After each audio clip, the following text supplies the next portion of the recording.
Inspired by the last talker, I'm going to have a little song about internet porn. No, just kidding. The widespread use of internet porn is one of the fastest moving, most global experiments ever unconsciously conducted. Nearly every young guy with an internet access becomes an eager test subject. Canadian researcher Simon Lajeunesse found that most boys seek pornography by age 10, driven by a brain that is suddenly fascinated by sex. Now, users perceive internet porn as far more compelling than porn of the past. Why is that? Unending novelty.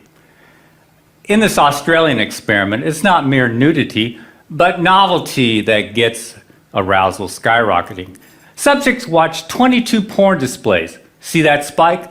That's where the researchers switched to porn the guys hadn't seen before. What happened? Their erections and their brains fired up. Why all the excitement? Mother Nature likes to keep a male fertilizing willing females as long as any new ones are around. In that top line, the ram, he needs more and more time to mate with the same old ewe. But if you keep switching females, the bottom line, well, it's just not the same. He can get the job done in 2 minutes flat and keep going until he is utterly exhausted. This is known as the Coolidge effect. Without the Coolidge effect, there would be no internet porn. This old mammalian program, the Coolidge effect, perceives each novel female on a guy's screen as a genetic opportunity. To keep a guy fertilizing the screen, his brain releases the go-get-it neurochemical dopamine for each novel mate or image. Eventually, the ram will tire, but as long as the guy can keep clicking, he can keep going, and so will his dopamine. With internet porn, a guy can see more hot babes in 10 minutes than his ancestors could see in several lifetimes. The problem is he has a hunter-gatherer brain. A heavy user's brain rewires itself to this genetic bonanza, so his brain becomes associated with this porn harem. Such behaviors that are associated with this are being alone, voyeurism, clicking, searching, multiple tabs, fast-forwarding, constant novelty, shock, and surprise. As one young guy once asked, are we the first generation to masturbate left-handed? Now, real sex, in contrast, is courtship, touching, being touched, smells, pheromones, emotional connection, interaction with a real person. Now, what happens when our guy finally gets with a real mate? Well, researchers don't know much about the effects of internet porn for several reasons. In 2009, when Lajeunesse tried to study porn's impact, he couldn't find any college-age males who weren't using it. So the first serious dilemma is that studies have no control groups. Now, this creates a huge blind spot. Imagine if all guys started smoking at age 10 and there were no groups that didn't. We would think that lung cancer is normal for all guys.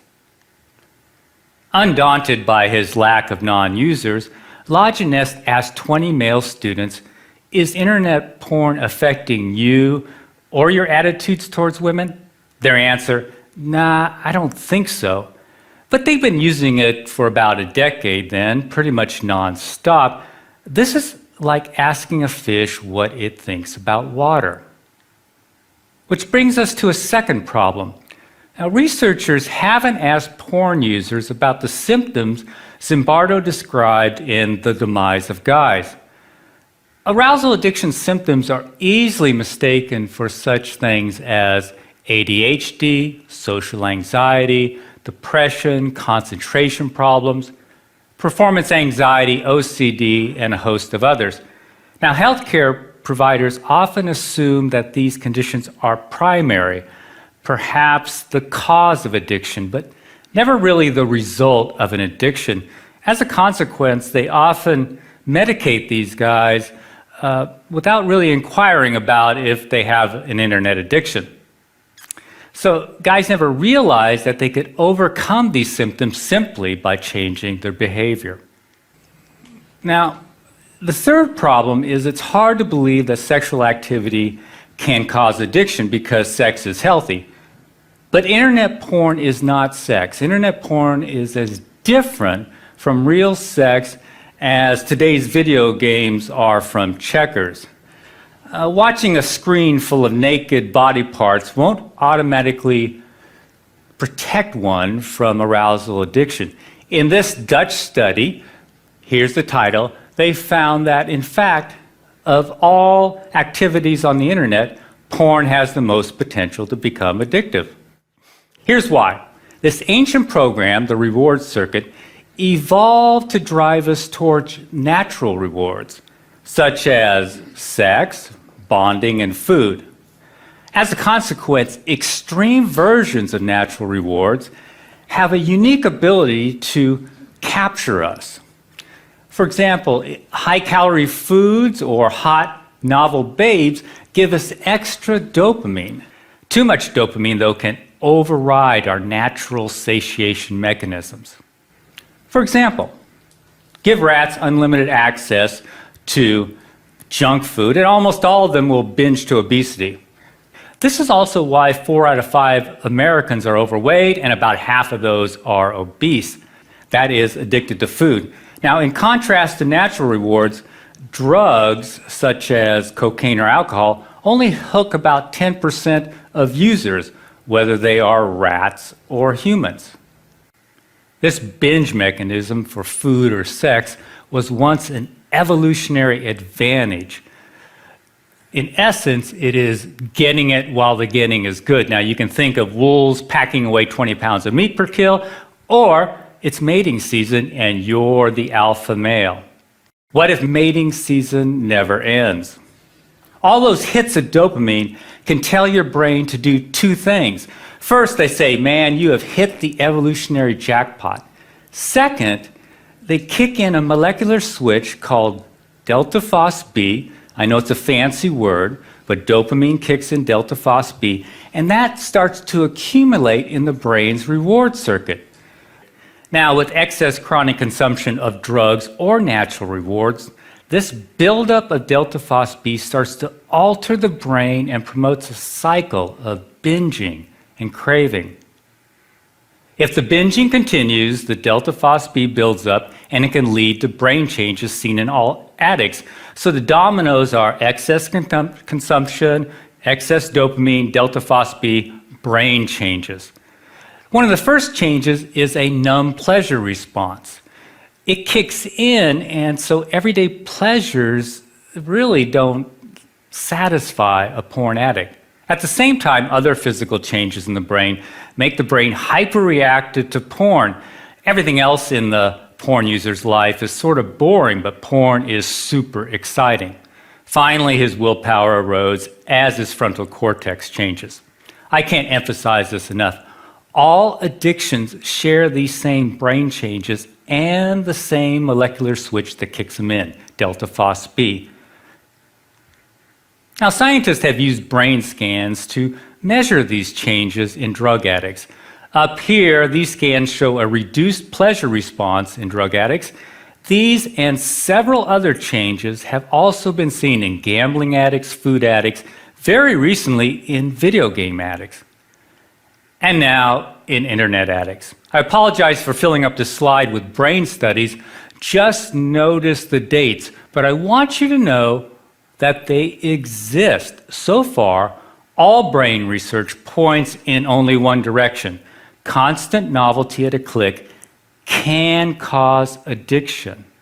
Now, we know this because when scientists examined former internet addicts, they found that these brain changes were reversing themselves. Unfortunately, none of these studies isolate porn users, but they do include them. Here's the game changer. At last, we have a group of guys who are no longer using internet porn. That's right, heavy users are voluntarily giving it up by the thousands. These guys are the missing control group in the great porn experiment. They're showing experts what changing one single variable can do. I call it the resurrection of guys, as opposed to the demise of guys. Now, before I continue, you probably want to know why any porn-loving guy in his right mind would give it up.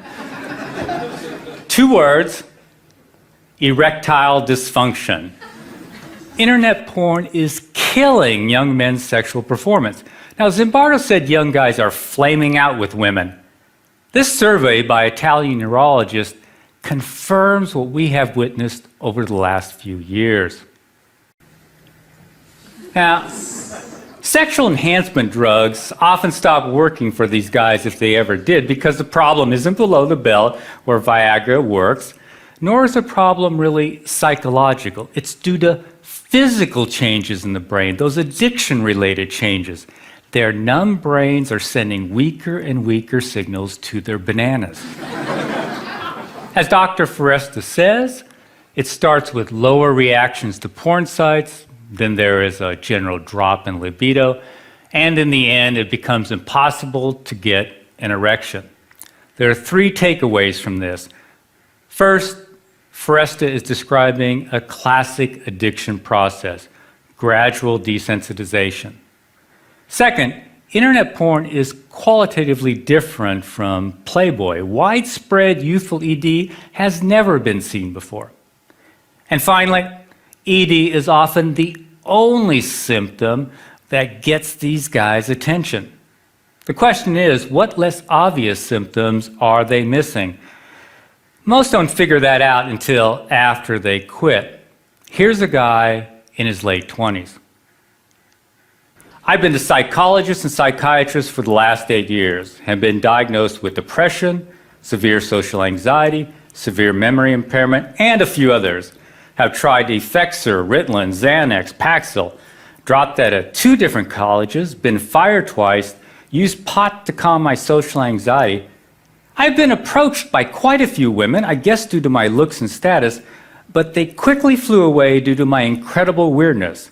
I've been a hardcore porn addict since age 14. For the last 2 years, I've been experimenting and finally realized that porn was an issue. I stopped it completely 2 months ago. It has been very difficult, but so far incredibly worth it. I've since quit my remaining medication. My anxiety is non-existent. My memory and focus are sharper than they've ever been. I feel like a huge chick magnet, and my ED is gone too. I seriously think I had a rebirth, a second chance at life. This is why pockets of guys are appearing all over the web: bodybuilding sites, sports sites, pickup artist sites, wherever men congregate. In essence, they are seeking a neurochemical rebirth. Here's a group on Reddit.com who call themselves Fapsternauts. Fapping is slang for solo sex, but what they really mean is giving up porn. They've added about 2,000 members since I captured this picture a month ago. This movement to unhook from porn is growing rapidly. In fact, groups are springing up all across the web and in Europe too. But there is a bizarre fly in the ointment.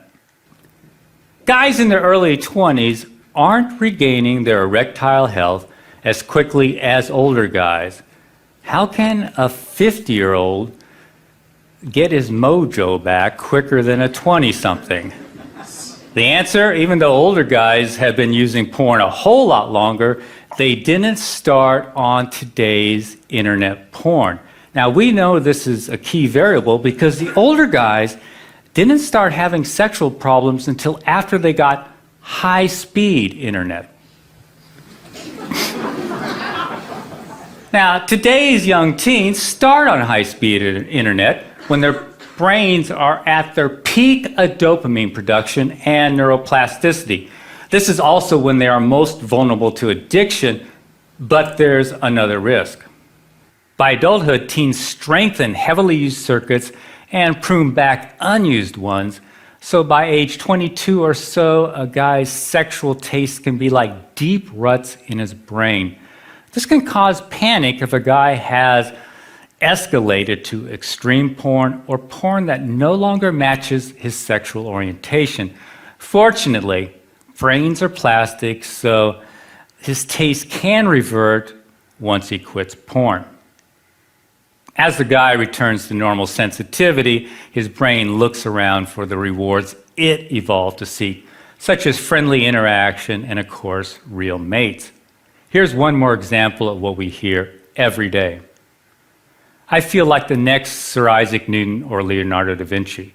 Since I quit a month ago, I've literally started a business, taken up piano, been studying French every day, been programming, drawing, writing, started managing my finances, and I have more awesome ideas than I know what to do with. My confidence is sky high. I already feel like I can talk to any girl. I'm the same guy who took 2.5 extra years to graduate from college because of procrastination and depression. I'll conclude with a wish. I'd like to see some Bardo's guys who are wiping out and their caregivers and the experts listen to the thousands of men who are teaching us about arousal addiction by escaping it. Thanks for listening.